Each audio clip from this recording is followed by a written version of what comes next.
My name is Gary Butterfield. My name is Cole Ross. And you're listening to Watch Out for Fireballs. It is a Games Club podcast. And this week we're talking about Plague Inc., which is a management sim developed and published by Endemic Creations for mobile in 2012. Yeah, it sounds like Yakov Smirnoff saying he's plaguing. This is, you play as a disease, a contagion, kind of controlling its evolution and making sure that you infect the world and destroy all of humanity. Yes. Through that. Bright, sunshiny game. I'm going to draw a line in the sand real quick with it, just in terms of like my position on this. Yeah. I don't care about that at all. No, not at all. I just, if somebody wanted to get mad at me for like, get mad at us or get mad at me for like taking a disease thing, lightly, I don't fucking care. COVID happened. We all lived through it. I was affected by it. Everyone was affected by it. It sucks. This is pretend. Yeah. I can't, these are just numbers. This is the least boots on the ground game that we've ever played. There has never been anything more zoomed out. Yes. Than this. There is for a game that is about destroying all humanity appropriately, there is zero humanity in this. Mm-hmm. And that's to its detriment. Like it wants to, when this game is at its best, you are enjoying the delicious fantasy of it. Mm-hmm. And that's it. Yes. I cannot imagine having an emotion of any stripe while playing this game. No emotions happened. Flatlined emotions. Yes. Yeah. I bring up, the sunniness of it more just a remark about that fantasy more than anything. Yeah. Because it's there. Also somebody might come at us too. Like, maybe. People will get mad about anything. Yeah. Not trying to Seinfeld it up, but like people, this is fake. Yeah. This is make believe. Yeah. And there's an argument that the subject matter could be treated, there's a version where it could be treated irresponsibly. This developer, at every turn has been super responsible and gearing this toward a kind of education and awareness raising. This, though it is modeling something terrible, is made by people who are on the side of good. And I do not think that this is anything that will lead to actual harm coming to people. No, I have so little control over which plagues spread across the earth. Oh God, yeah. It's something that I've been working on, but right now I can't do it. But it's the kind of thing where if you don't know it, if you haven't played it, you could be forgiven for thinking hatred is as to shootings as Plague Inc. is to disease. Mm-hmm. And that just could be further from the truth. It's a board game. Yes. You could replace, they even do that. They replace the metaphor with a bunch of things and it's super interchangeable. Mm-hmm. It's just numbers. Yes. There's a mode where you design a board game. Mm-hmm. You could do anything with this model. Yeah. It doesn't have to specifically model disease. Nope. Yeah. So the discussion of this game, because it is just a board game, is going to be almost all generalities, continuing our streak of not only doing an iOS game, a substantial one I've spent hours and hours on since the game came out, but also, stretching the format. Right? Yeah. Not really a story here. There's no overarching story. Each run that you do, which lasts about 30 minutes or so, depending on how successful you are, hits the same beats, right? Yep. Yeah. It's got that roguelike structure. The other way that it's like a roguelike is this is mildly book report because this is more Cole's zone than my zone. Mm-hmm. I hit the I get it button sooner. Yes. So there are things I cannot speak to in this, but this is something I played when it came out. Mm-hmm. I have plenty of experience in this and, feel very comfortable at getting it. Yes. As a thing.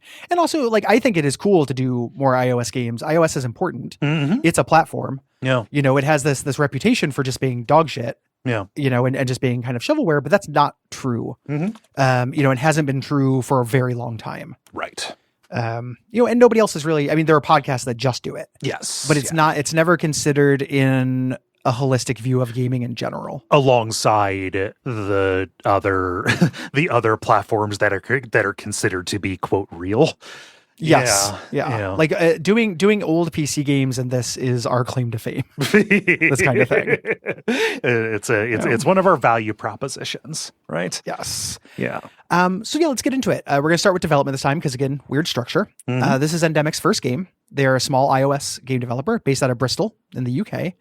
And the studio's founder, James Vaughn, had never worked on a game before. No. This began as just a side project worked on in his spare time. Yeah. Was inspired by the movie Contagion, but also by a previously existing game. This is inspired by a game that came out in 2007, was very popular, called Pandemic. And the sequel to that came out a little bit afterward. This is more directly similar to that. Some people say it's that it's so close that this is a ripoff. Have you played Pandemic? Yes. Yeah. Okay. Where do you fall on that? I haven't played Pandemic. It's really similar, and a lot of the iconography is the same. I do believe that Plague Inc. does deepen the simulation.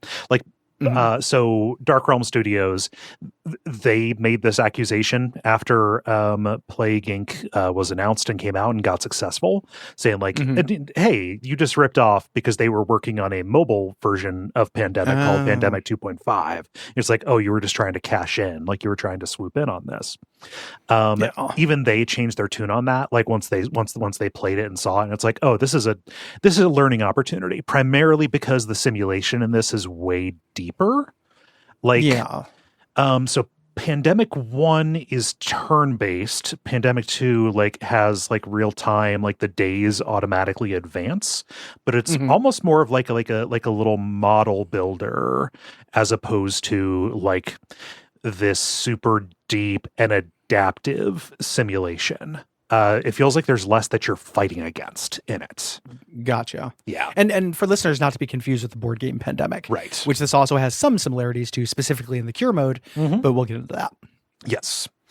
But yeah, it's similar, right? And people who liked Pandemic saw this as, okay, well, cool, this is just the next iteration of this. In the time since this released, this has been massively successful. The studio expanded to be 8 people spanning the globe. And as of 2021, there are over 160 million players have picked this up, which is wild, because this is and always has been a paid game, right? Yes. Yeah. And it's so widespread, people like this so much, the CDC invited the creators to speak about it as a way to raise awareness about epidemiology. Yeah. That comes in a lot during patches and stuff. Yes. Again, that kind of soapboxing in non-derogatory. Yes. That happens in this. Yeah. There is a PC and console version of the game called Plague Inc. Evolved that came out in 2015. It's a little bit modified and has the same number of features with the mobile version, feature parity with that. I've never played that. I played this on my phone. Yeah, it's fine. Tapping the bubbles is easier because you're clicking, but it doesn't get fun. No, yeah, that's the worst part of this game. Yeah, it never rises to fun. But I don't know. This to me has always been an iPad game, right? Yeah, just sitting there, being able to see the entire map, looking at it, getting the status, right? PC, I'm glad more people are able to play this, but it's also available on every phone, and I think that is more the speed for it, right? I think so too. Yes. Yeah. This game has been maintained and updated ever since it's released. There have been paid expansions like special disease types, which we're going to get into. Those are really cool. And then also new scenarios, which are essentially mods. Basically. They're mods. Yeah. It's mutators from Left 4 Dead. Yeah. Almost explicitly. Yes. Exactly that. experienced a bunch of spikes in popularity on digital stores during real life disease outbreaks. Yeah. Which makes sense.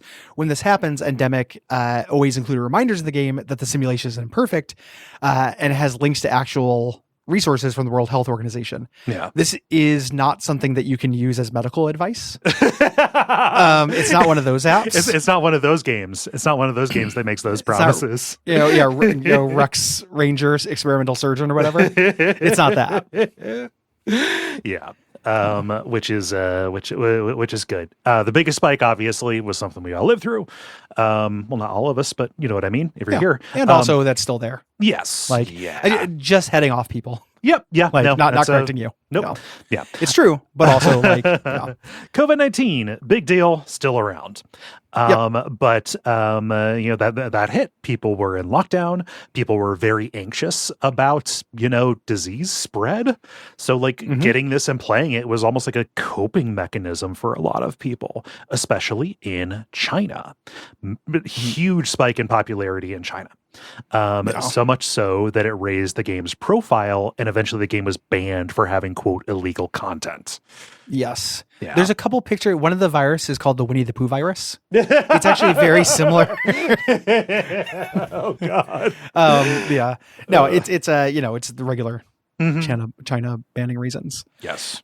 In late 2020, Endemic announced a new mode called The Cure. This is the you're working as mankind to defeat a pathogen. They made this free until COVID-19 was under control. Their words. It became a $5 expansion in October of 2022. Good news, everyone. Gonna lay this out there as well. I don't like the Cure mode in this at all. No. Even the changes it makes are better expressed by the special campaigns, the mechanical changes, and you get rid of the fantasy. Yeah. And it's also real micromanagey, so much so that it is hard to play on a phone. Yes. This game works really well on a phone up to the base game, very easily. And then in some of the special expansions, but you basically need an iPad for the Cure and for the vampire one. Yes. Where you're doing a lot of micromanagement, and that's a weird place. There's a weird kind of straddle between phone and iPad game. Yeah. You'll run it on phone, but you don't want to. Yeah. That feels kind of bad to me. I was very disappointed in this. It was one of the things I was looking forward to trying. Oh yeah. When I did this because I'd never done it, but it's not fun. I was hoping it'd be more different, honestly. Yeah. I don't know. I couldn't express what my specific expectations were for how they would do it. But it's just not, I don't enjoy it. Yeah. It's part of the central thesis of the game, right? This is such a flexible model for things in a way that this is part of my thesis. I'll be curious if you agree, that it limits it, because it can apply to anything just about. Yeah. There's only so many things it can do. Yeah. And they did them. They did them with the vampire and the Planet of the Apes. Uh-huh. And the other ones are all mutators. They're all, whether items fall from the ceiling and smash. And that is the ceiling for this game. It is, it's both a deep simulation, but I find, and this is not, not expecting everyone to agree with me or anything like that. I find that the strategy part of this got really samey for me and is more shallow than I want it to be. Right. It simulates a lot of things in a way that is neat to see, but this game is contained by the bounding box of its incredibly flexible metaphor in a way that I think maybe doesn't bear the expansion that it's had. I liked this more when I just played with the base viruses. Yeah. And I thought that, the new viruses were kind of cool. And that is all I should have done. Yeah. Everything else made it creak under its weight for me. This also absolutely doesn't bear playing as podcast prep. Oh my God. No, I was losing my mind. It feels, it was me and how you feel when you restart a roguelike. It's the same kind of thing. And we have different sensitivities about that. So for me, the thing that was missing, there are these kind of community chess cards that can happen that can change your run, but I didn't have that feeling of I'm going to have a different verb set. Isaac is going to get new items that are going to change how I play. Yeah. I just, corrected for whatever the mistake I made in the first one was. Like, oh, I just need to stay stealth for a little bit longer. Yeah. And then that's just another half hour to kind of perfunctory go through it. Yes. Is what it ended up kind of feeling like for me. It is, it is samey. Right? Like there's only so much you can do in this. This is a game about, turning knobs in order to affect like curves on an oscilloscope or something. Yes. And seeing things play out, being a little bit reactive, but there are patterns, and the main way that the different disease types differ from each other, like the axis there, is that they're designed to break you out of what could be like complacent patterns. Yeah. Right. It's a thing where it doesn't, for me, going through the base diseases, something, 50% of my strategy for every one run was the same. Yeah. Like it does break me out of part of my complacent pattern. Like this virus is harder to stay under the radar. And that changed how I played. But after I accounted for that, everything else was the same. Yes. Yeah. It's that kind of thing. It's making it sound like I'm damning it. I'm really just saying don't play as much of it as I did.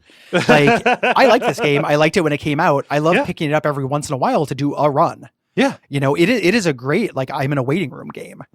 It's just, it's not, and that's, worthy of discussion and bringing up on the show too, because we don't do a lot of things like that. Yeah. That is, games are mortar that can fit in different size cracks. Yes. And this is a game, this is like making the whole wall out of mortar. It doesn't quite work. Yeah. This is for me like a bedtime procrastination game. Yeah. Right. Real good for that. Yes. Yeah. There's a cute detail from the cutting room floor. Occasionally I look over there for stuff. One of the lead programmer, Mario Haros, put a special message, a little text file in the application package for anyone who looked there, and offering encouragement on their game development careers. Like, hey there, I used to go digging around in these things too. I always like when developers put stuff in there. So like, good luck with whatever you're working on. Right. And I think that is super adorable. They seem really sweet. Yeah. Like the people who made this, and that comes through in like their very dad-like sense of humor that comes through in the game, things like that. Yeah. They have one other game. This is called Rebel Inc., where you are managing a counterinsurgency operation in a war-torn country. I have not played that. If you don't like the micromanaginess of the later special ones or the cure mode, this would not be for you. I might like it on a computer. Yes. Like I might like it, just not on my phone. It's also there is a computer version of Rebel Inc. It's also not a deep enough simulation that I would prefer to play that over any other number of, zoomed out strategy games. Right? Like while you're on the computer, yeah. Crusader Kings is right there. Yes. That kind of thing. Yeah. Let's get into some basics. Let's do. So you would be forgiven for looking at this game and thinking that it is just a world map, because it kind of is. Yes. The presentation interaction happens entirely on this world map. You can zoom in, zoom out, move around. But this world is divided up into countries, into regions, and what you do, you're watching your disease spread. And this is depicted by red dots popping up and getting more dense in different locations as your disease spreads and starts to take over the world, saturate it. Yeah. And it's one of the more satisfying things of the game. Like, oh, fuck, I got America. Yeah. Like America's got, like, oh man, that's it for Russia. Get wrecked. Every single person's sick. Yeah. So you select your disease type. We're going to talk about those differences later. And then there are DNA mods. These are unlocked by making progress, and they're basically perks. Yeah. They let you specialize your strategy, shore up weaknesses of a specific disease type. Some of these are trade-offs. Most of these are just buffs. Yeah.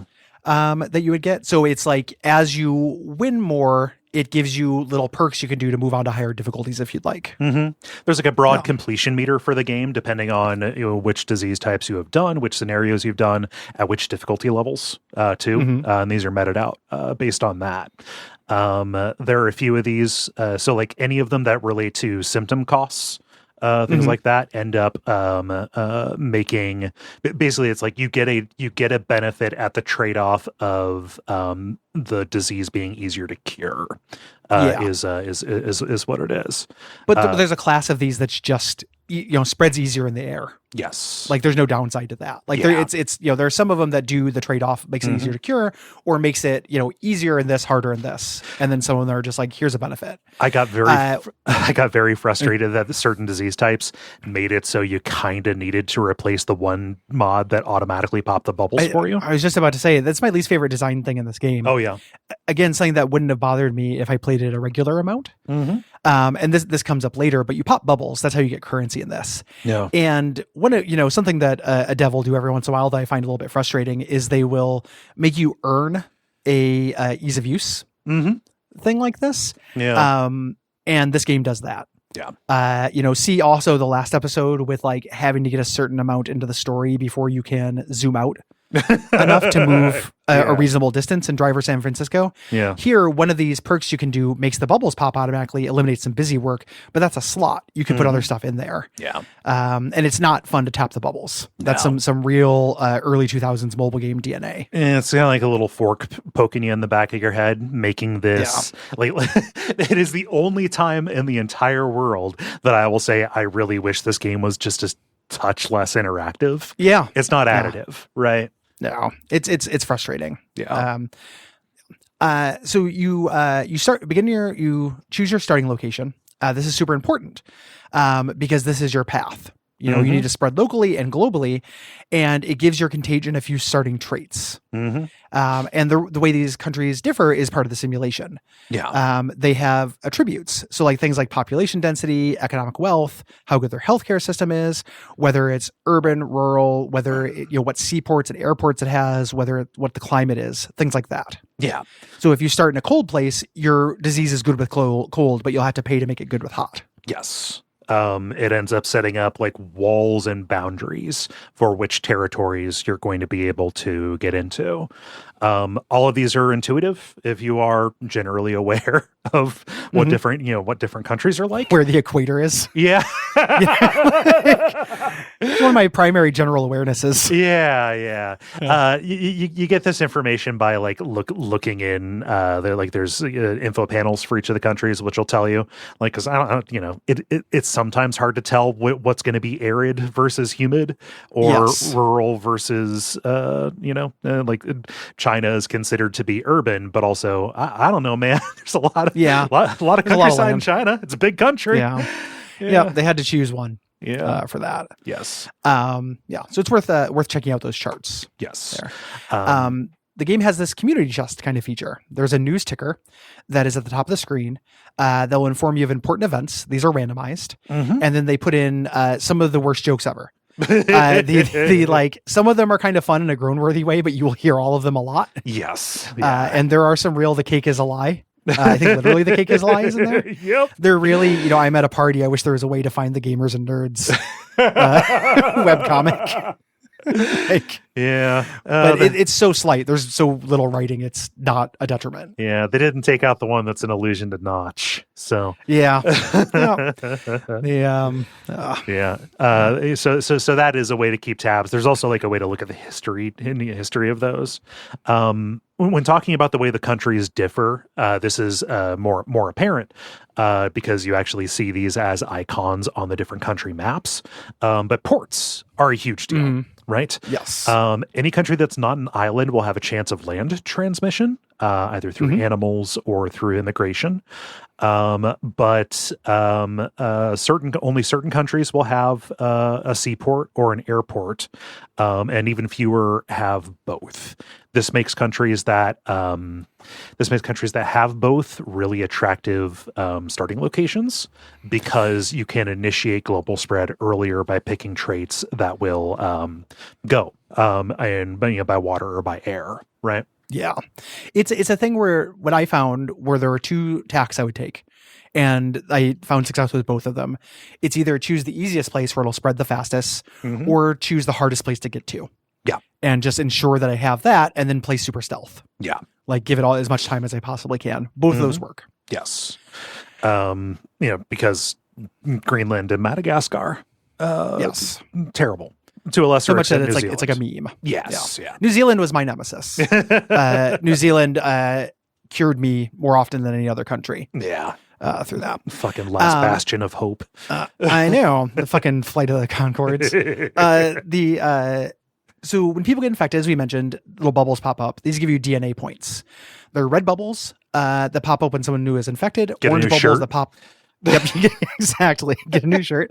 Orange bubbles when a new country gets infected. Yes. These stop coming when there are fewer people to infect. Mm-hmm. This is a weird thing where I think it's important to the game that there's not feedback when these run out, because if there was, it would be too easy. At the same time, trying to play it seriously, sometimes this is the thing that made it so I was out of levers to push. Yeah. And I was like, oh, I needed to do this 20 minutes ago. I just have to restart. Yeah.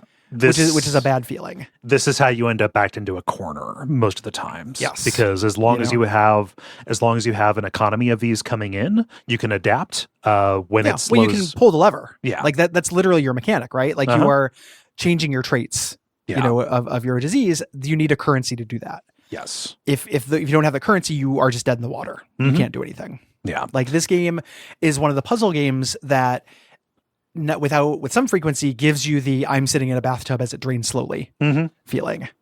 Like, yeah. And then you just restart. Yeah. So like the mechanic of this, like where you are influencing the simulation is by using DNA to evolve these traits.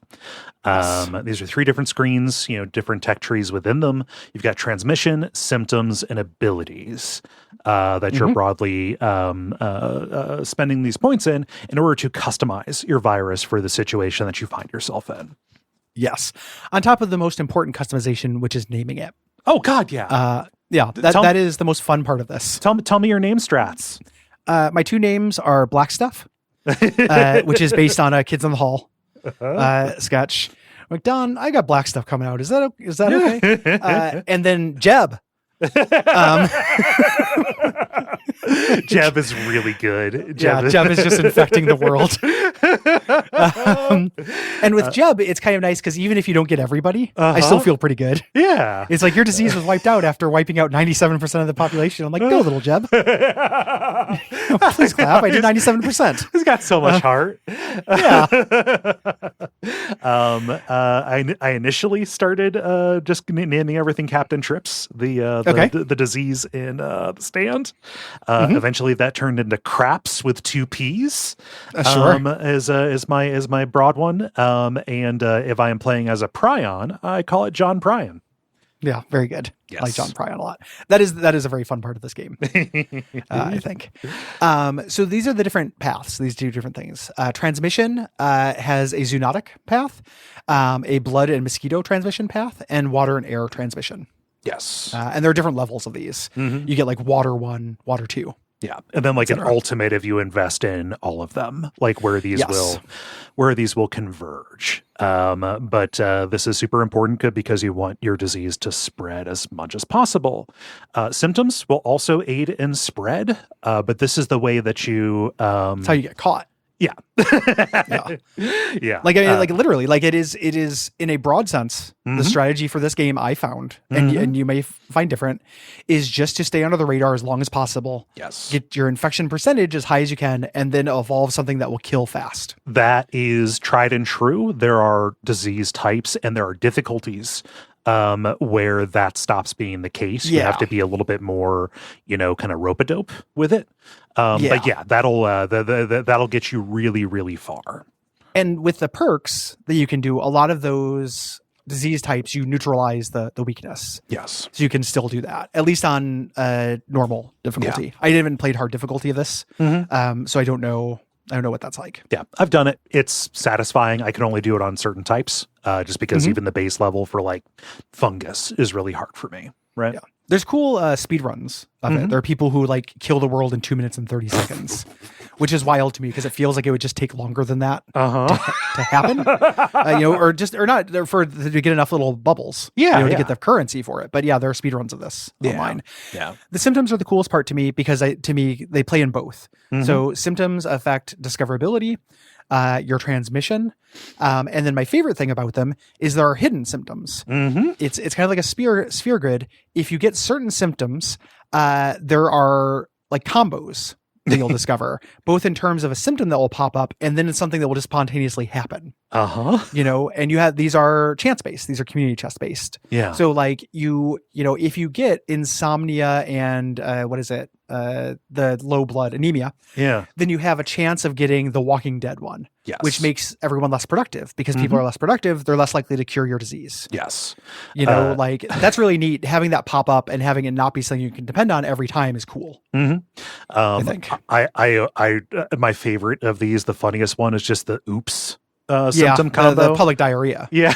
Just diarrhea and coughing. Yes. Just everywhere. Yeah. You know, but again, you know, that staying under the radar as you get more and more, I can't remember what the name of the stat is. It's severity is what it is. Excuse me.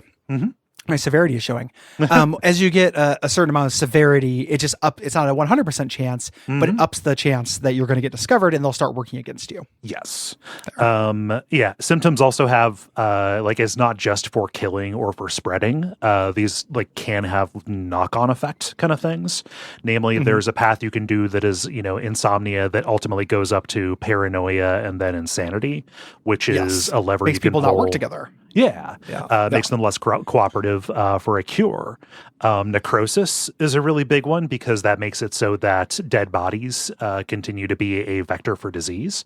Normally, if you kill way too fast, that is a way to burn yourself out, right? Yes. This will help you basically get the rest of the peanut butter out of the jar.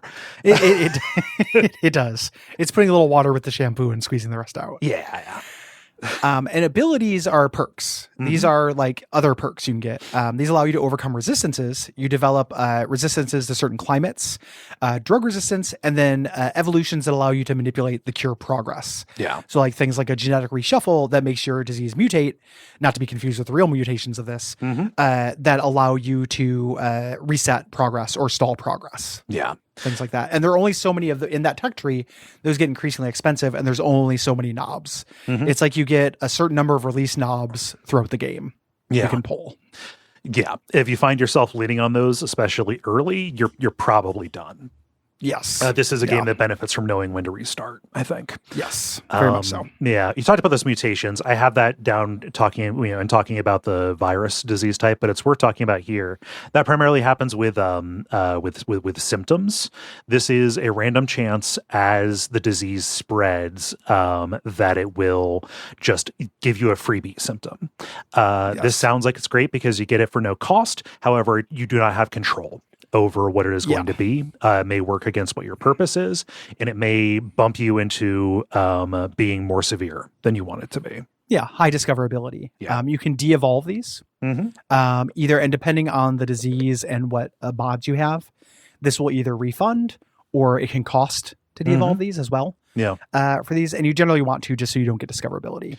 Yes. They're great in the end game when you're just mutating like crazy. Everyone's infected. This is great. I don't care if you guys cough. Yeah. That's great.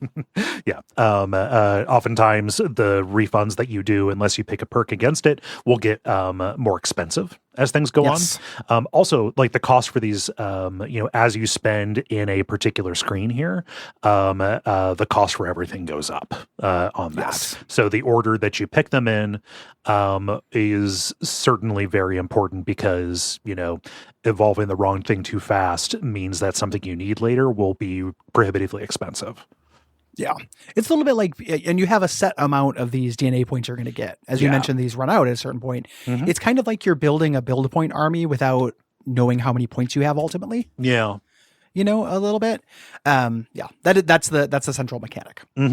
So something about my relationship with this game is I never looked up how anything worked under the hood until I was sitting down to prep for this episode. Right. Oh. So there is a specific number. People have found it. People know what that is and exactly how you get it. I like that being a black box.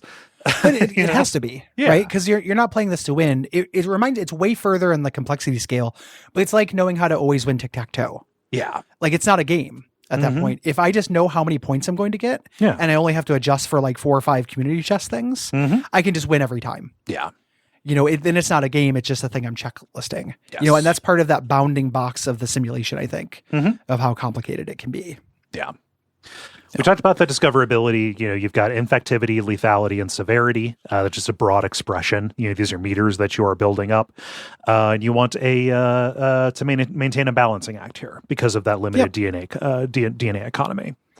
Yep. You want to increase infectivity, but you don't want to give up all your DNA because you can infect the whole world with a cough. And then they'll notice eventually, even if it's a low chance, and they'll cure it while you're not getting any DNA coming in to make it more deadly.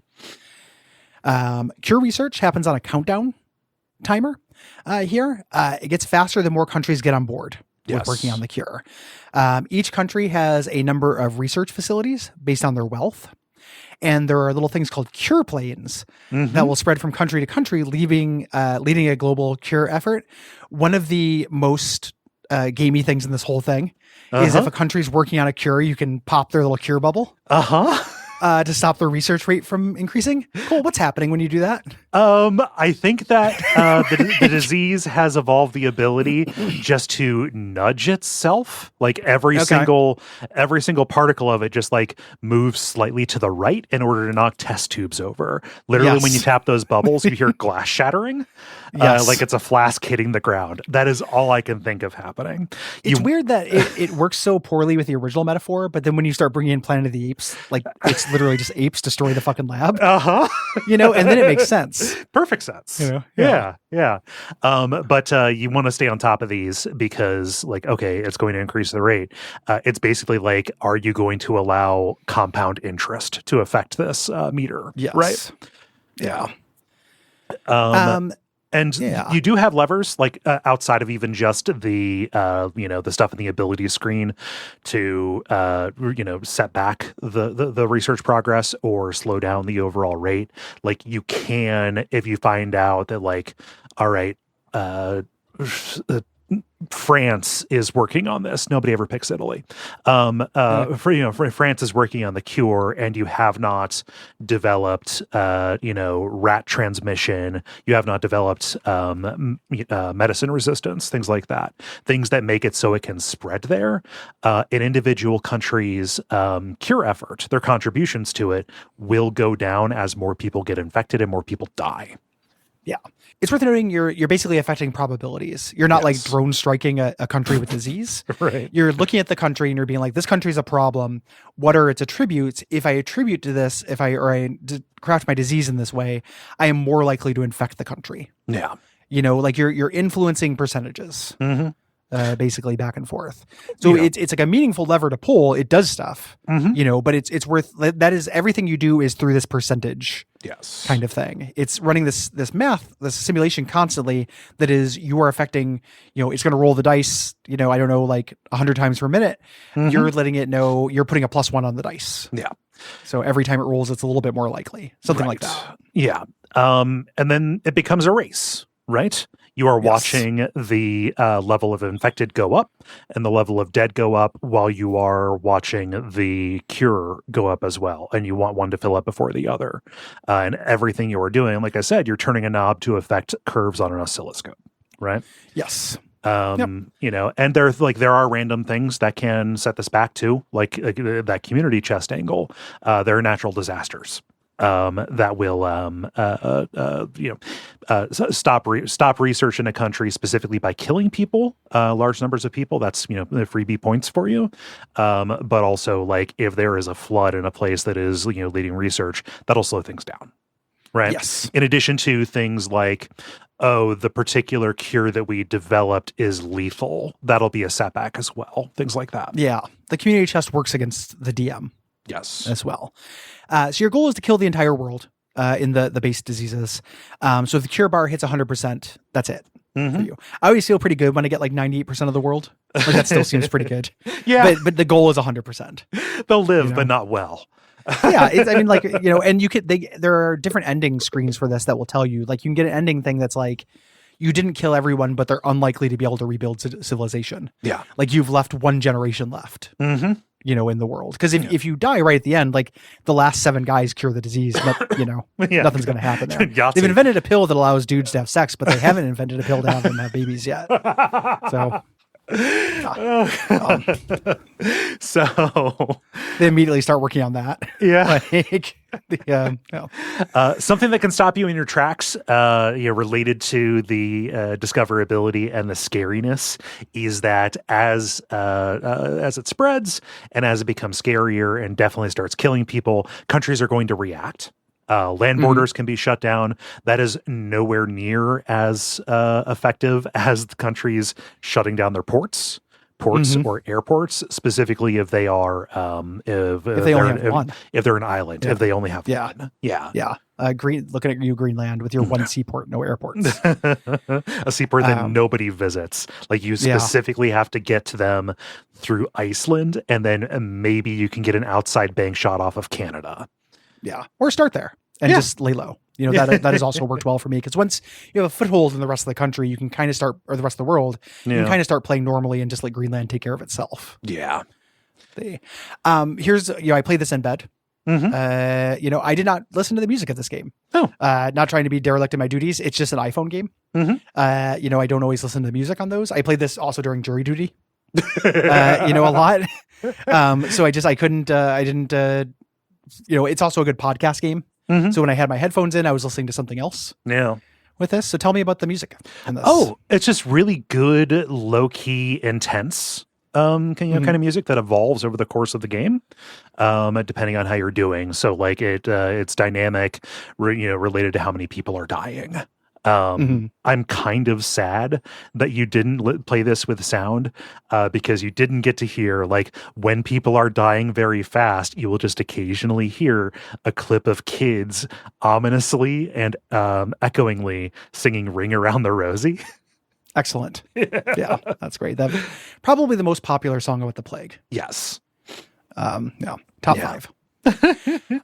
So you have to kill every last human, or you get cured. That's when the game ends. There's always a tipping point where victory or failure is assured, and you just kind of sit back and watch. Yeah. And that can be pretty satisfying. Yeah.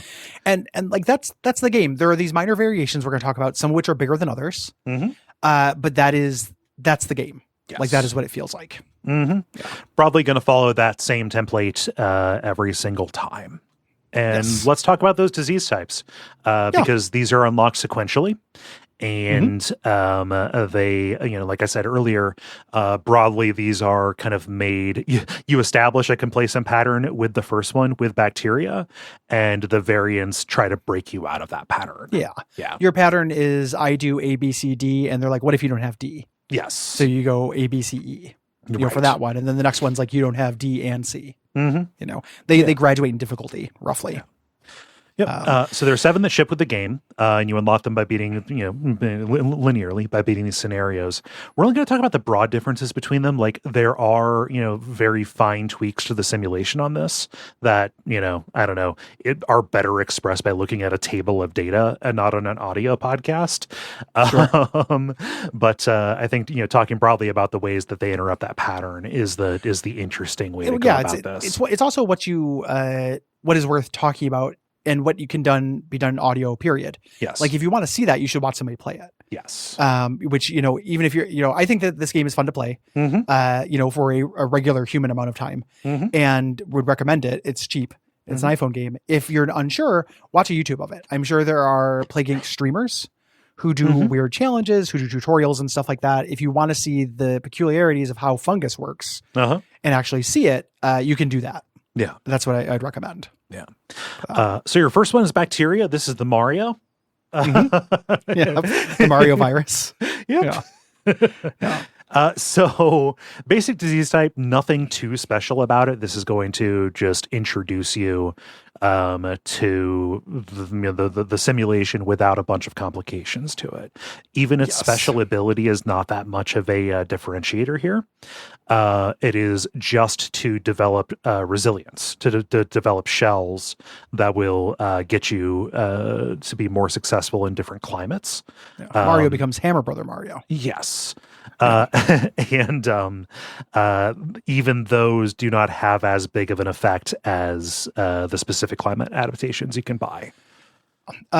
For bonfire side chat listeners, a comparison would be how like a lightning resistance item gives you 50% lightning resistance, and then an item that gives you resistance to everything only gives you like 5% to everything. Yeah. It's like that. They have it's all dappled cured meat.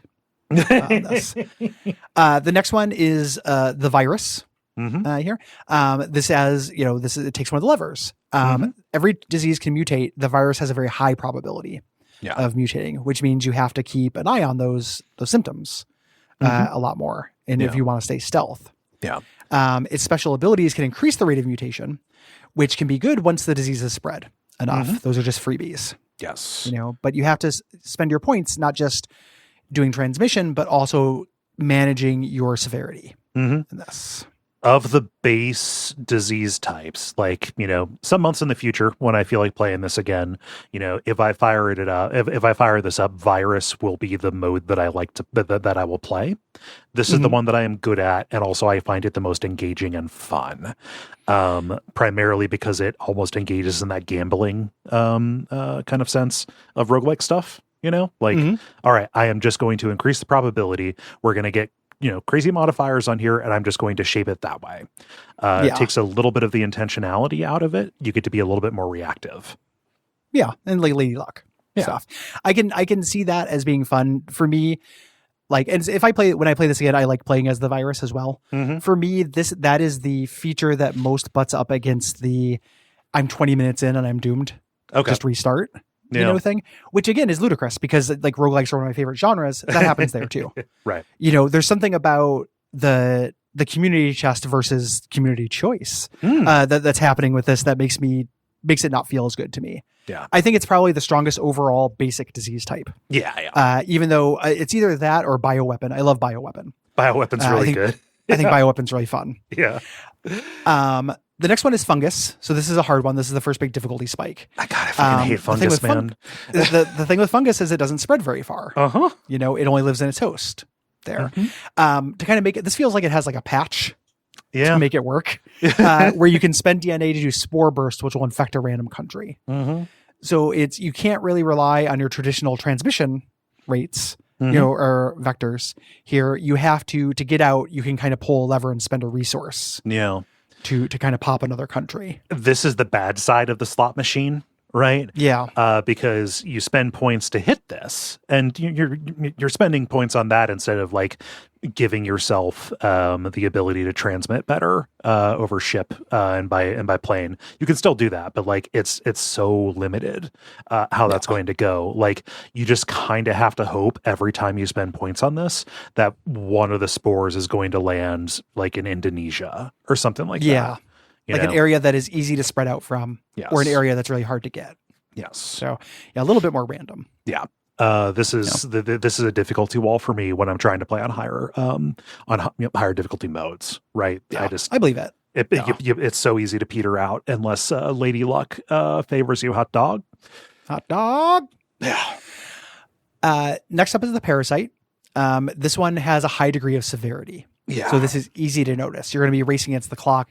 There's kind of two strategies. You can spend a lot of your abilities on symbiosis to try to, get along with your host, Eddie Brock, and stay under the radar, or you can scorched earth because you're going to kill. There's a way to put all of since the killing is going to come naturally through this, or more naturally, there is a way to kind of blitz this. Yes. I want to say this is the one that is used on speedruns. A lot because of that. This one, nanovirus is often used, and then bioweapon is the primary one. Yeah. But that's an interesting challenge. Like you're going to get noticed. You do not have all the time in the world. You're going to get noticed sooner. Prion, this one also spreads slowly, a little bit like the fungus. The lever on this is that your special abilities help you directly hinder the cure. Yes. Which works like brain prions, like mad cow disease. You cause like neurological impairments, right? Yeah. So you basically spread slowly. That's man cow disease. I don't actually know anything about man cow. I just wanted to get in a dig. I think he's a dick. I think I think he might be one of those redemptive dicks like Howard Stern. Like Howard Stern's not, you don't got to hand it to him, but didn't that guy get better? I actually don't know. So don't anybody put in the paper that I'm handing it to either of these assholes. No. But I thought I'd remember that, but I don't know if I dreamed it. Howard Most Stern dream of all time. Howard Stern got better, but is by no means perfect. I think Mancow has remained like a shitty racist. So, okay. Yeah. That sucks. Yeah. Might be prions. Yeah. So it takes longer to spread, but you have more ways to, slow down the thing you're racing against as well. It is tortoise and another tortoise that happens to, have. In Magic the Gathering terms, this is control deck. Yeah. Here. The nanovirus, I like this one. Nanobots, people know are being released. Yeah. So the cure begins right at the beginning of the game. They know there are nanobots. But to make up for this, you get cheaper symptoms and more ways to cure or to hinder the cure. Yeah. They're creating this kill code to kill all the nanobots, doing a magneto EMP wave across the world. You get to find ways to stop this. Yeah. This has interesting choices as well because, we say it's a tech tree. There's nothing outside of the nanovirus that is mutually exclusive. Right. Yes. But in this one, like it'll be okay. Do you want to? I don't know. It sounds ridiculous, like listing it out because it sounds the same as it like literally every other thing. But it's a choice. It's not just I'll pick this one now and then pay more for the other one later. It locks you out of paths. Yeah. Yep. And then probably my favorite here is bioweapon. This is a disease that begins with wild lethality. Yeah. So it kills faster than it spreads. You have to reduce that lethality so you can infect enough people. Right. So some people are going to die. It's a bioweapon. You just need to make sure everybody gets it. Yes. And the game, this is one of those things where the disease will handle one aspect of the, your pronged approach. Yes. Like we'll take care of lethality, fam. All you have to do is manage everything else. Yeah. And managing lethality, like it's not just a once and for all thing. It gets more and more lethal as the game progresses too. So you'll make these investments early on, but eventually it'll pick up steam and overcome whatever you did. Yes. Yeah. Yeah. And then kind of where the game pulls this other kind of lever. I guess like that sounds dismissive. I don't mean it to be. When it does the other thing, which is you can move things around, is through these special DLC diseases. Yes. You wouldn't download a disease. Yes, you would. It's this. Yeah. I like all of these. That is aided by the fact that I played it on an iPad. So like the simian flu and shadow plague specifically, a little bit easier to, move around the things that I needed to move around. These are great and they're very inventive with the levers and dials they have available. Well, they have fun flavor too. Yes. I mean, part of this is the fantasy. Yeah. And there's only, if I'm doing a fantasy of killing the world with a disease, I'd be lying if I said I cared that much if it was a virus or bacteria. These expand the fantasy. Yes. Which I think is cool. And no flavor is more fun to me than the Nirax worm. I love those Nirax little worm guys. is cool. Yeah. They sell a plush of him on their website. Like this is a mascot thing. It's a brain parasite. And your goal is to infect the whole world, but you have an alternate win condition. You can either kill all the people or you can control them all. Yes. Like cat litter disease we all have. Yeah. Toxoplasmosis. You can like end up shaping society to aid your spread. Right? Yeah. You have whole tech like you make trees. people hornier. Yeah. And they have sex more that spreads more Nirax worm. Through that. This is one of those things. You can actively choose to make people happier in this. Happier, more gregarious, more likely to avoid or more likely to ignore guidances. Right? Yeah. They want to hang out. Yeah. They want to hug. And this eventually, I love how this escalates because as you go up the tree on affecting behavior, suddenly you're creating a religion to worship the worm. And, if you're not killing people, which is one of the ways that you stop research, instead, if you raise this high enough, people will riot because they love the worm so much that they don't want to be cured of it. They'll start going and taking out the research facilities. It's really Hypnotoad. Hypnotoad / Slurm. Like it's fun. Yes. This is good. And you can be a benevolent worm. if that's your fantasy. I don't want to kill everybody's anybody. I happier just with want the to take worm. away their agency. Yeah, everyone's happier with the worm. It's bliss. Of course, there's a zombie mode. This, if any game's begging for a zombie mode, it's this. Yes. This is called the Necroa virus. So this starts off like most viruses, but it has special symptoms that increase the aggression of the living, which will help with infectivity and stuff. And the kind of trick to this is at some point, they will cure it, and it doesn't matter because zombies are also killing people. The dead will start raising from this. You flip a switch, it changes the game mode. Now when people die, they come back as this. Yes. And then you have to manage your living zombie natures, numbers. How many zombies you have. Yeah.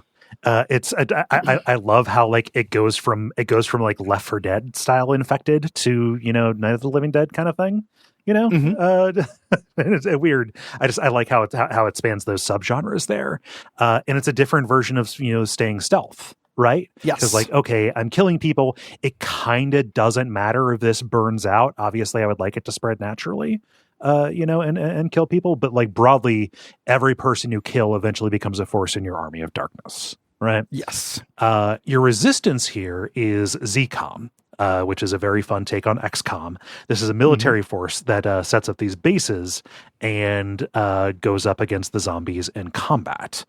And, when you are in this second phase of it, you are spending DNA in order to evolve zombie combat abilities, turning them into specials from Left 4 Dead.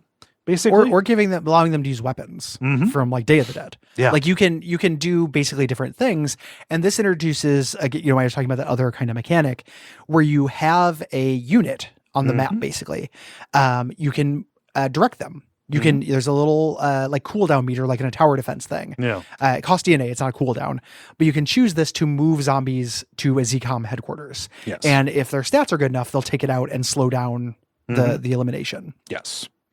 Yeah. This is very fun as well. Yeah.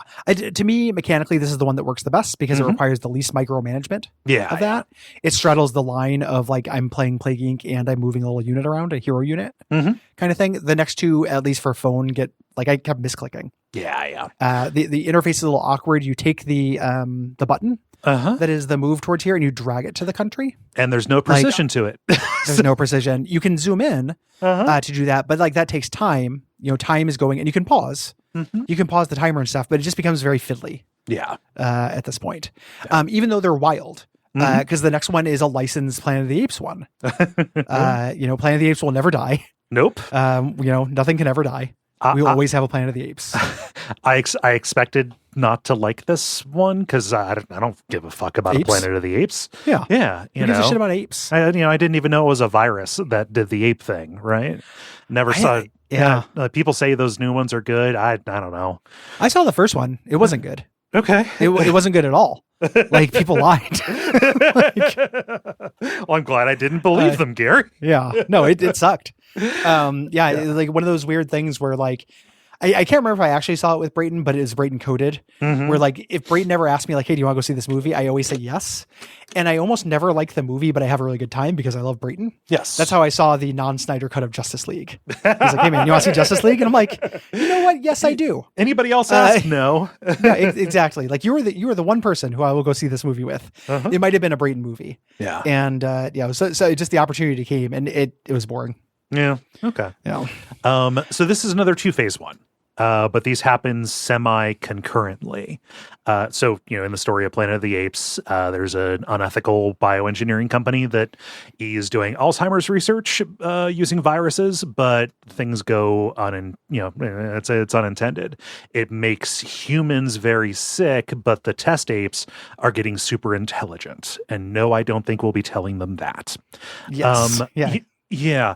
And so you're kind of managing both sides of this, playing a regular game of Plague Inc. on one side, trying to spread this to humans in the hope that it will spread to apes there, while also investing in mutations that will build up the ape society. Yeah, make apes better. Yeah.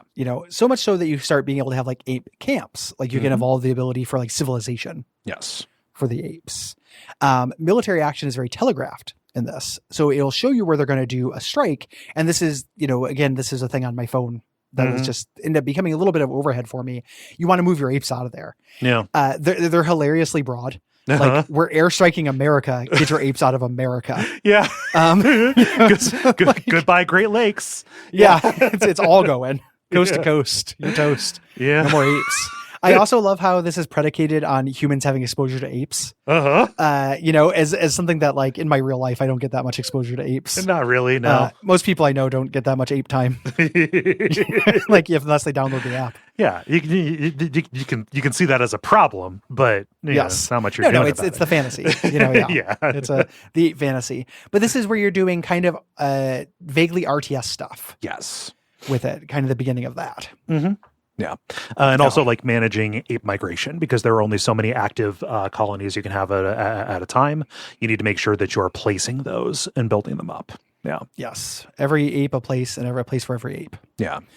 And then the most interesting one that I wanted this to be a little bit more fun, because this is the fiddliest one.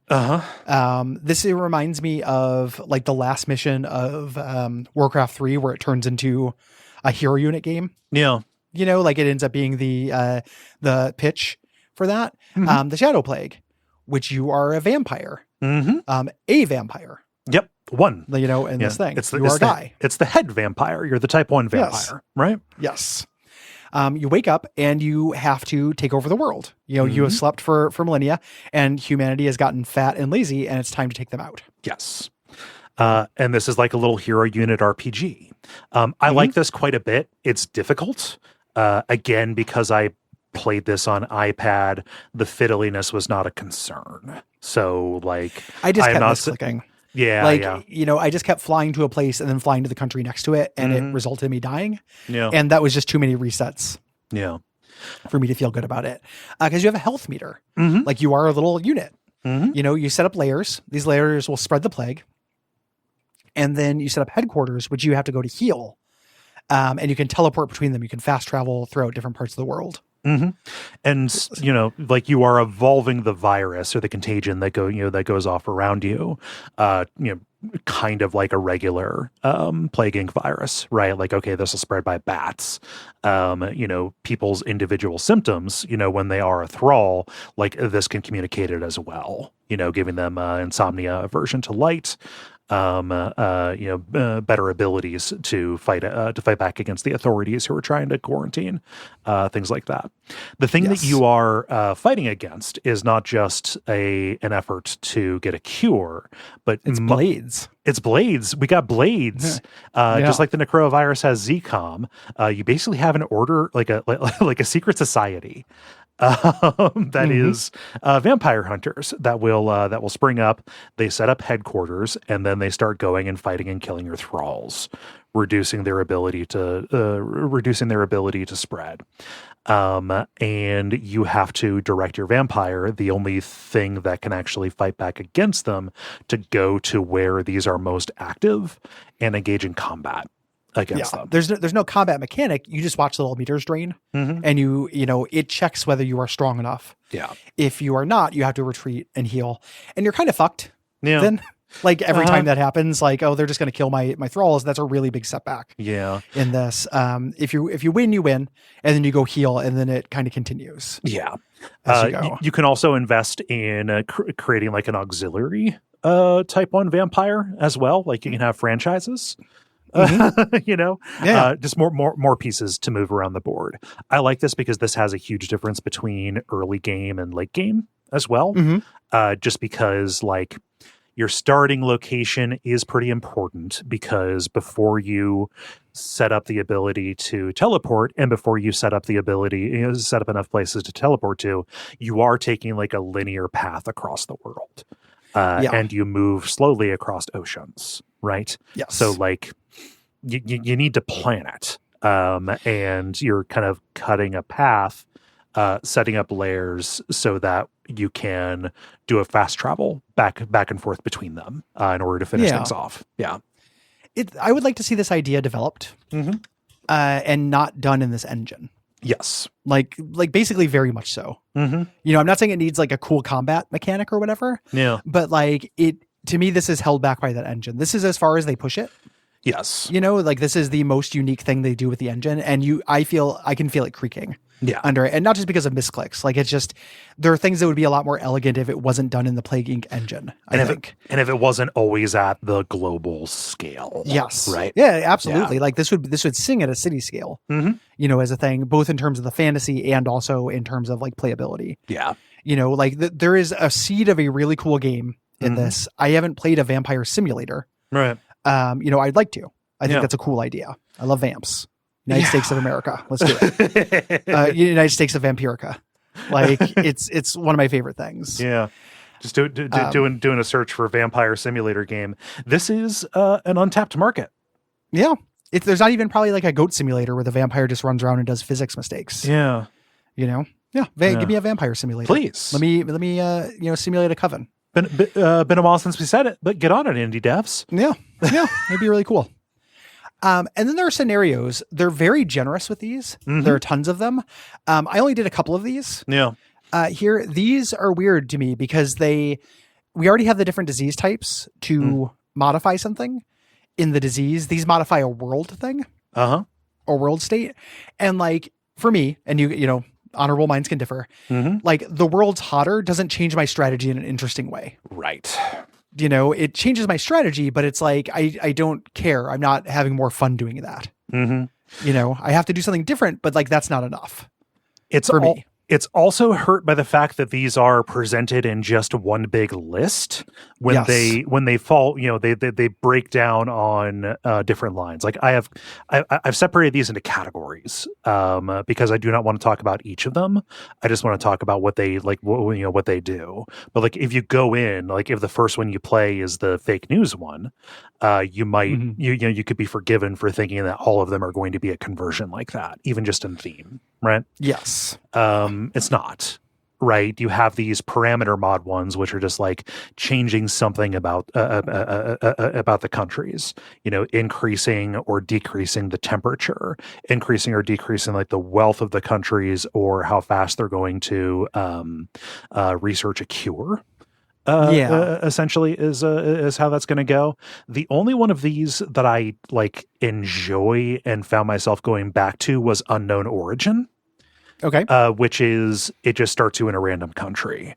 You know, just pick, it picks for you and you have to adapt your strategy there. So you can't do what I tended to do, which is start in Egypt or Saudi Arabia. Right. Yeah. It'd be like a random button when you start. Yeah. You know, like some of these things are presented. What's interesting about these is you mentioned this, like presenting them all as a big list is a problem. These vary wildly. In what they are. Like that is presented as a whole different mode. You click on it and get like information about it and stuff. But that could just be a button you tick. Yeah. When you start the game. Like I start in a random country. Yeah. You know, like that's it doesn't require its own mode. Mm-hmm. Could be. I would say this didn't need to be a scenario. This could just be a feature. Yeah. Yeah. You know, it could even be one of those little DNA things. You know, or those little perks you click. Yeah. You know, this is where the game gets kind of preachy. In these as well, non-derogatory necessarily because I think they're on the right side of things, you know, but this is, in some ways, despite the fact that this came out when it did, this is a very 2016, 2020 election game. Like this is where you have the disease of like science denial. Yes. You know, or people deny science and it's like, well, makes you think. Like there's a little bit of that. Yeah. Yeah. You know, it's like there, and that comes up in the next one, in other ones as well. Yeah. We're talk about. Yeah. It's kind of taking real social trends and just, you know, showing like kind of how like they're weirdly like ways to make the game easier for you to show that like, oh, this broad behavior or trend is putting everybody in danger, which is a worthwhile thing to say. Right. I don't know if we're worthwhile to say. I don't know if worthwhile to play. It's one of those things as well where it's we're the wrong audience for it. Yes. You know, we are the choir. Mm-hmm. In that respect. So there's a little bit of like, you know, in this house we believe. And like, you know, my reaction to that stuff is like, you know, good on you, but also like, of course you fucking do, because anything less than that would suck and be monstrous. Like you are bellying up to normal. Yeah. You're not exceeding. I'm not going to give you a cookie for that. It's a joke on Community. Two of the characters go out on campus to protest the BP oil spill. and they're making a big deal out of it, and somebody just shouts at them, "Nobody's on the other side of this." Yeah. One of those things that stuck with me my whole life, speech class, like my speech teacher is like, you cannot do a persuasive speech about world hunger. Like everyone's against it. You can say we need to do this instead, and sort of addressing it and everything like that, but you cannot just present an argument that it's bad. Yeah. Like even people who are contributing to world hunger believe it is bad. Right. Yeah. So it's got some real kind of like 2016 still with her Twitter vibes in some of this stuff. Yeah. For some of the things. There's just a mode that says, nevertheless, she persisted. It doesn't do anything. Yeah. Her emails is one of the diseases you can do. And Jeb's going to take care of it. The next category is transmission mods. Tell me about these. This is where I only did a couple of these. I was like, this game is the same, man. Pretzels is the same, man. I'm out. I've never heard Pretzels is the same. It's from Eric Andre sketch. They do their famous segment, Pretzel Taste Test, with Hannibal Buress, and he's like, "That's pretty good," and then they're like, "Now try the rolled gold," and he's like, That's pretty good. What is this segment? Pretzels is the same, man. And then it just cuts to commercial. That's so good. It's really good. Yeah. I think Pretzels is the same man once a day. So I the transmissions mods here, I just put these here. They change the way things spread, right? There's the pirate plague and volcanic ash, which drastically reduce the amount of air and sea and air travel respectively. So okay, there's so much piracy, there's no international shipping. How do you spread to a place that only has ports? Right. Yes. That's the challenge you're trying to get over. Xenophobia stops land transmission. And kind of the fun one here is Flight Club, which is not a challenge. It's more just like a gag, which is every country has an airport and everybody loves flying. So you load this up and it's just the whole map is just planes crisscrossing, and you talk about a speed run mode. Like this can be over in minutes. Yep. Yeah. Everyone will fly all the time. Yeah. Like everyone is a Taylor Swift going to the bathroom and destroying our greenhouse, our greenhouse layer. The one that's most interesting and the most transformative here is the teleportation one, which is humanity has perfected teleportation. There's no need to use any planes or boats, and also like migration is not proximate. So if things start getting dangerous one place, people will just move somewhere else in order to reduce the spread. And so the curve on this one is real interesting because like early on, transmission will stop because whatever country you're hitting will empty out. But if you keep it up, eventually there is no place left for them to run. Which is fun. It's kind of like trying to round up a bunch of mercury that's on a table, right? Like it keeps on splitting. There was one on the parameter mods that I find fucking impossible that I just want to go back to. Okay. Mirror Earth, which takes every one of the aspects of the different countries in the simulation and reverses it. Yes. So suddenly America is a poor country with no, with no like good medicine, right? Yeah, and Greenland's hot. Yeah, and dense. Things like that. Cats or dogs. There's an element to these that it feels a little bit like a pitch meeting with 8 people, and they just came up with every idea they could. Yes. Yeah. Like what if everything's opposite land? I don't know. It might happen. Let's simulate it. Yeah. Let's flip all the dip switches there. And to me, that is just homework, right? Like everything being opposite makes it harder, but it also is just, you can't trust your instincts. You have to look at every country. Yes. Before you do it. And that's not interesting. Yeah. That just adds an overhead. It highlighted for me how much this game does rely on just broad knowledge of world conditions, So, I don't know. Just having something that pops that into relief, right? If you think that there's, if that aspect isn't helping you in the way you play this. The other category here is real diseases. These are taking historical diseases, mad cow, the Black Death, swine flu, things like that. You start out with a set with set symptoms. And transmission can change. So like for the Black Death, there are different ways to affect like rat transmission. For swine flu, it starts, by passing from swine. However, you can evolve it to have different zoonotic pathways into humanity, things like that. Does this change the world state? So like when you're simulating Black Death, are there airports? Yes. Or is it Black Death of the time? It's like it is Black Death in terms of it's back, baby. Back. Yeah, even though it never went away, it's mostly in prairie dogs, which is weird. Yeah. They're having a horrible time. I never think about them, but they are just living like there's several like they're really behind us. Yeah, in like 1,000 years, they're going to discover music. It's going to be awesome. They're going to get into rock and roll. Like You're not going to get it, but your great grandchildren are going to love it. Like little prairie dogs. Yeah. Just you just think like, oh, isn't that disease eradicated? Like kinda. Like some humans still get it, but like you'll just learn that like, there are these just animal reservoirs of this. Like, oh yeah, like leprosy, not that big of a problem. We don't have those colonies anymore. Also, never touch an armadillo. Yeah, it's how you get it. Scary shit. Yeah. The ones I did fuck with are the novelties. Yes. I hear the last category. These are the one I did here was Ultimate Board Game. This is where you're selling a board game. Yeah. Obviously, you're not trying to sell a board game to every single person on earth. But this is a little bit of a fun. This is full of trivia. Like you start selling your board game and it starts being like, oh, you sold more units than Cards Against Humanity did in its Kickstarter in the first 24 hours, things like that. Yeah. And you're doing kind of like game design stuff.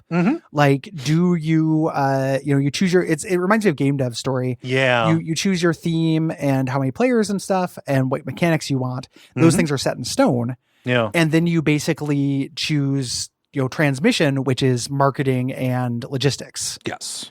For this. The community chest on this is very random in a way that I feel like is probably pretty rare or pretty real rather. Like I did a cooperative horror card game and it would be like critics are complaining about the cooperative elements of your game. Players love the cooperative elements of your game, like back to back. Like it just feels like a little thing going randomly, but that is what it's like to receive feedback. Oh yeah. Sometimes, that felt well observed to me. Yeah. This is interesting. Like all of these novelties, except for the, two of these novelties, fully half. Yeah. Change the metaphor while still, they change the metaphor appreciably, I would say, while still broadly being the same, right? Yes. Like, and it's not just, you design the game and it has appeal in different places. Like that's where the world map on this kind of comes to be. You're like setting up, your quality is determined by where you decide to manufacture. Right. Yes. And that determines how well it's going to review and, where it's going to ship to. Like you set up your like advertising and distribution, like instead of having a little just a DNA reshuffle that will set back a cure on this. Like you end up saying like, okay, I need more money. So we're going to do a Kickstarter, but that's a little bit like mortgaging your future because like that stops future sales. Yeah. It stops future sales and then you have to support it. Yeah. Like you have things where it's like, do a shout out to Kickstarter backers, things like that. This all costs you a resource. Yeah. It's interesting. Yeah. Fake news is pretty similar. This was done in coordination with some agency. I think it was the AP that they did. But you are specifically like designing a story that you want to spread to everyone. So like who is responsible? What do they want? Who are they targeting? And then just like setting up, like bot farms and things like that in order to make sure this hits everybody. Right. Yeah.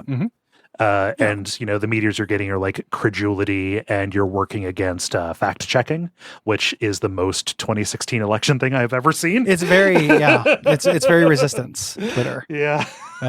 This thing. Yeah.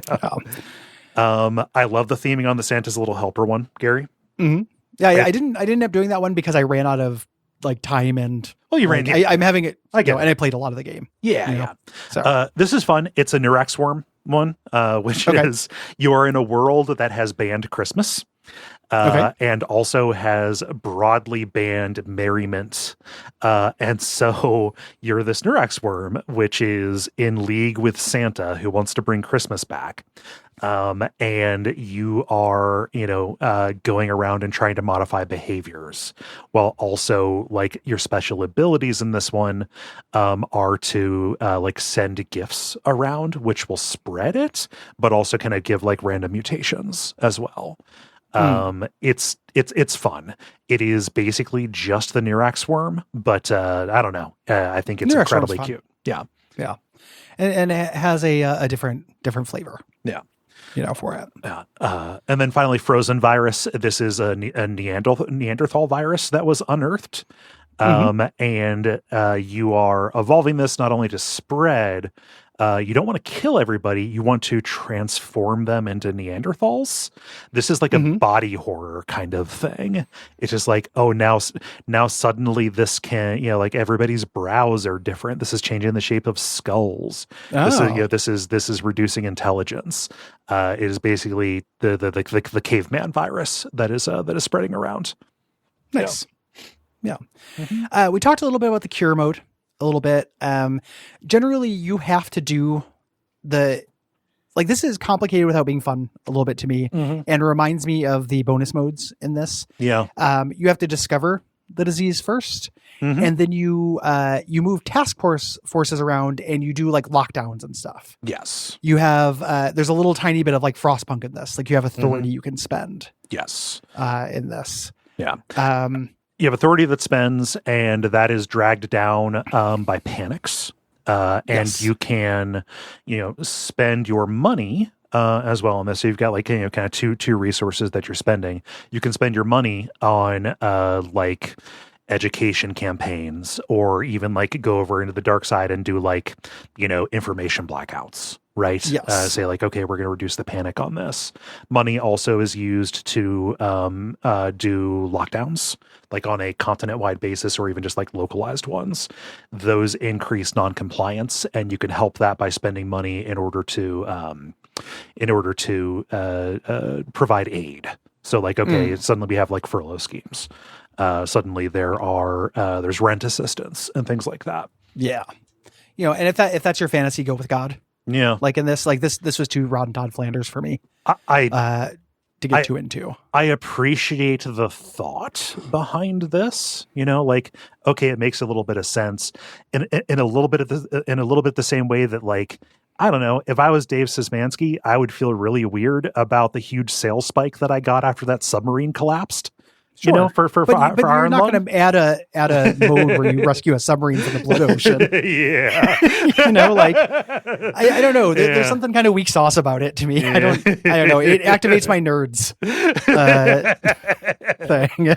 I don't know. I understand where it comes from, and I mostly was looking forward to playing this because, like, hey, a new mode. Maybe this will be, as engaging as something like a Shadow Plagued or a Necroa virus. This, like, you also pick like what kind of virus you're fighting against, and they have the Unfrozen virus as an option here as well, like a special plague type. It's just not different enough for me. Yeah. And, like, again, that bounding box, right? Above and beyond the way that like a lot of these are not different enough. Yeah. Yeah. It is a game that I think does not bear the weight that we gave it, but on one hand, like that, and that's on us, right? Like, it is not meant to be played the way that we played it here. It is also a game that I think kind of doesn't bear the weight of all of its expansions. Yeah. Like, it might be time for a Plague Inc. 3 or a Plague Inc. 2 or whatever. Yeah. They might you need more levers to pull. Yes. In this. The levers that you can pull are fun for like a lark, but they are not infinitely repullable. Yeah. I don't know very many levers that are infinitely repullable. Right. So it ended up being a thing where, like, ironically, this happens sometimes. There'll be a game I like and it'll come up on the schedule and I'll be like, oh man, I like that game. Let's do that. And then after thinking about it and playing it more than the USDA recommended amount, I like it a little bit less. Yeah. Like, I'm not saying I'll never play this again, but I need a long break. Like I get it. Yeah. Like I just, I've never hit that I get it harder. I've hit it faster and I've hit it worse, but I've never hit it harder than this. Mm-hmm. Like I get it. Yeah. It is, and it's, again, I liked it before. Mm-hmm. Like I think this is a fun thing to pick up and just play a run before bed. Mm-hmm. Like legitimately fun, cool idea. Yes. For it. I have more patience for this just because of my management sim, kind of deal. Setting up conditions and then watching how they pan out. That scratches a particular itch for me. I understand what you're saying, and I also kind of hit that. I was, as I was going through, because I played all of these scenarios in order to get a good understanding of them, and it's just like, okay, well, Ice Age, that's probably going to be pretty much the same as global warming, but flipped. Yeah. Okay. Yeah. And this is a game that tracks completion and rewards it as well, which I do not know if it is necessarily advisable. I still think this is a great game. I think this is one of the best mobile games that is out there. And I do agree with you. I wish that there was a new one, that they had not kind of chosen this like semi live service kind of thing where it is continuing to get updates on the same foundation 12 years later. Right. Yeah. This is still, we've hit the limits of complexity. Yes. For this specific engine, the metaphor is very flexible. It has a little bit of like, it made me think to the devs, like, take the W. Oh yeah. Like you created this very flexible metaphor that you can do all this stuff with. Like, aren't you interested in doing something new? Mm-hmm. Like if I'm this interested in doing something new after playing it, I can't imagine how you feel after iterating on this for so long. And I don't begrudge anybody they're living, right? Like this is still making money. Yeah. Like keep doing it, as a thing. But like creatively, I would want them to stretch a little bit. Please. From this, I think. You've demonstrated like a really good competency on this. Like you're very good at building these models. I would like to see what you can do with like a different interaction mode, right? I would like to see, this is, as and much not just another metaphor, like not just, Insurgency Inc. Yes. Like I think that they need to try a new thing. Like it can still be a sim, they're interested in sims. It can even have the same theme. But you need to do a different like subgenre of this, I think. Yeah. I say that while also appreciating the exact kind of simulation that this is, because outside of Pandemic, the Flash game, there's not really an awful lot that you see that is, working precisely like this and at the scale that it is. Right. It is a niche that is not, very commonly filled, I think. It's not very commonly filled for sure in video games. Yes. This is a thing that comes through in card and board games more frequently. Yes. Things that are very similar to this. Mm-hmm. We talked about Pandemic. Pandemic is kind of like the Cure mode in this. It's different. It's cooperative and stuff. But there are a lot of board games that feel like this. Yeah. And that's not damning it. The fact that this was developed first as an iOS game and has availability through that vector is cool. Yeah. But as we, something like a third of the games on my phone started as board games. Yes. Like we're in a land now where you can get these kind of additional complexity experiences just on your phone. Yeah. Now it's kind of part of this like aging out of like uniqueness a little bit, and it's a thing where if you like this, like, it takes a lot of space and it's kind of a pain in the ass and, recommendations are poison. But like, if you start looking into solo board game stuff, you can get this. Yeah. Like Riff, our mutual friend, plays all kinds of solo board games, like basically kickstarts all of them and plays them. And there are a lot of them that capture this flavor. Yeah. I think, it is rare in the video game world at this point. Like the game, done with it for a long time. Yeah. No. Thanks for listening. We appreciate you. If you have a product or project you'd like us to shout out, please send me an email at Gary@Duckfeed.tv.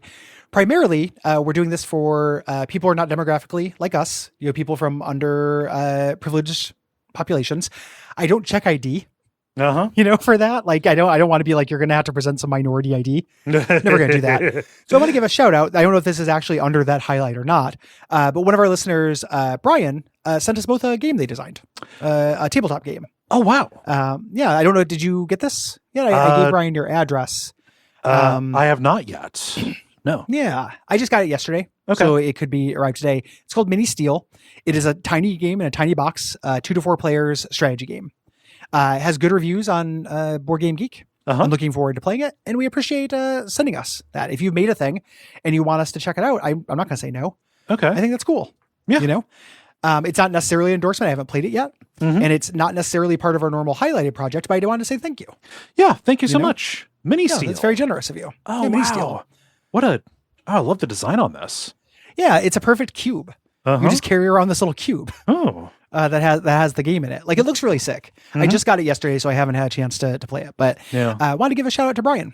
This is probably so Mini Steel. Take a look. This is probably that shipment that I don't recognize on my incoming shipments thing for that would make USPS. sense. Yeah. If you have thoughts on Plague Inc. Or any of the games we're reading this month, which are Driver San Francisco, Plague Inc., Realms of the Haunting, and Tunic, please write in by May 15th at duckfeed.tv/contact. Yes. If you have thoughts on the games that we are covering in, fucking June. Yeah. I need to actually open up that spreadsheet for that. Let me see what we are here. Yeah. In The Life and Times of Sir Bronte? Yes. Or The Life and Death of Sir Bronte. Sorry. Yes. I wrote that down wrong. Yeah. Project Snowblind and The Legend of Zelda, A Link Between Worlds. Indeed, as our premium. Tunic and Link Between Worlds, those are both premium episodes. In order to get those, you can back us on Patreon. Yeah, we'd appreciate it. Not only do you get those, but you get all of our other shows, which we put out a lot of stuff at $5. We put out more stuff at $10. We think it is a really good value. And if you like the show, it helps us keep doing this. This is our job. We have an employee. It is, we need support to keep doing it. Yep. So not trying to leverage that or anything. It's not like PBS. Like, if you're listening to this and you're not supporting us, you're stealing. Like, we're not doing that. We're happy for everybody to listen, but just know, that does help us keep going. Yeah. Like, keeps our house hot. Yeah.